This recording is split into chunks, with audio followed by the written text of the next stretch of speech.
Dufour, le 25 juillet, avant la cérémonie d'ouverture, la France Insoumise a annoncé vouloir mettre en place une commission d'enquête sur ces Jeux. Oui. Est-ce que c'est encore le cas? À quoi ça va tout servir? Pourquoi?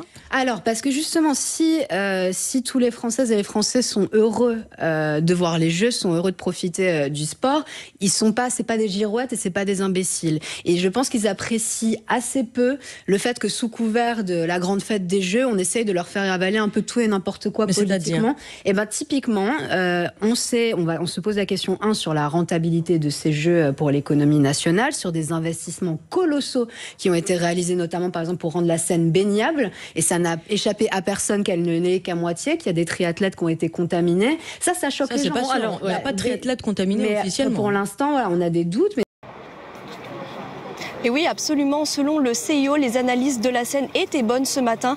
Pourtant, cela pose question en raison de maladies contractées chez plusieurs athlètes ayant participé la semaine dernière aux épreuves de triathlon dans la Seine. C'est le cas de la Belge Claire Michel. Malade, elle et son équipe se sont retirés de la compétition.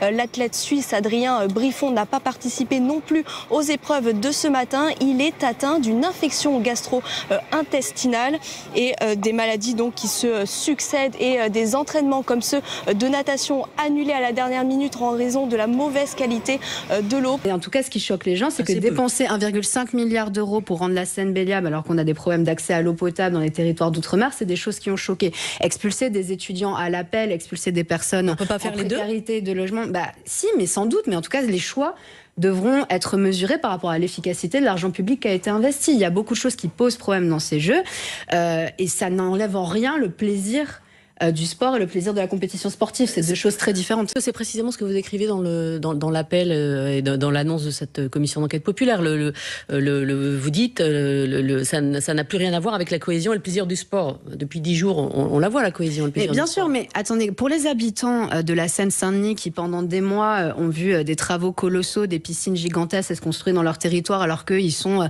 plusieurs mois de l'année privés d'ascenseurs dans leur logement, alors que leurs enfants ont du mal à accéder à la piscine, alors qu'il pleut dans les lycées du 93, ça c'est aussi des choses douloureuses, notamment les députés qui sont à la tête, on va dire, de cette commission d'enquête sont des députés du 93, voient l'écart colossal, comme je le disais, qu'il y a entre les investissements réalisés pour le quotidien des Françaises et des Français et ce qui a été mis sur la table, par moment avec succès, par moment avec un peu moins de succès, pour des infrastructures des Jeux Olympiques dont on ne sait pas exactement à quel point ça va apporter une plus-value sur les gens. La Seine-Saint-Denis, c'est 4000 logements qui vont être issus du village olympique. C'est pas énorme, 4000 logements.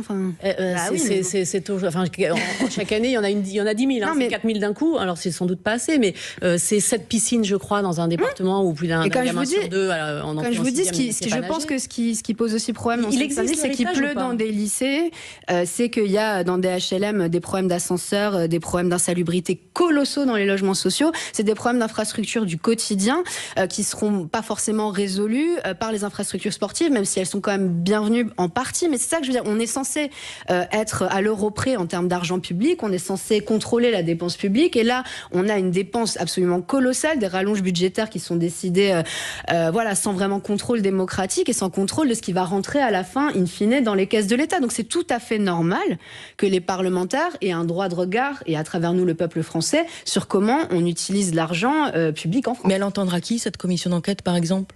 Eh bien, justement, on entendra à la fois des chefs d'entreprise, on entendra à la fois des élus locaux, on entendra à la fois des experts financiers aussi sur la rentabilité des Jeux, on va entendre tout l'écosystème, en fait, de ce que ça a été comme opération économique, les Jeux Olympiques pour la France. C'est ça le but. Ça, c'est à la rentrée, septembre ? C'est à la rentrée, oui, tout à fait. Vous parliez de la Seine. Il y a eu des entraînements annulés, mais globalement, il y a encore quelques mois, peu croyaient que les épreuves auraient lieu. Or, elles ont eu lieu. Ça, c'est quand même, il y a peut-être des choses à affiner. Je pense que j'attends de voir. C'est un héritage écologique considérable quand même, et qui fait du bien à tout le monde. Vous trouvez, très très honnêtement, l'eau de la Seine, ça a été une bataille colossale pour la rendre. C'est 37 variétés de poissons au lieu d'une dizaine. À peu près. Certains jours sont fermés parce qu'il y a des bactéries. Donc, non, mais c'est pas exactement la même chose. Une plage au bord de l'océan et la Seine au milieu de Paris.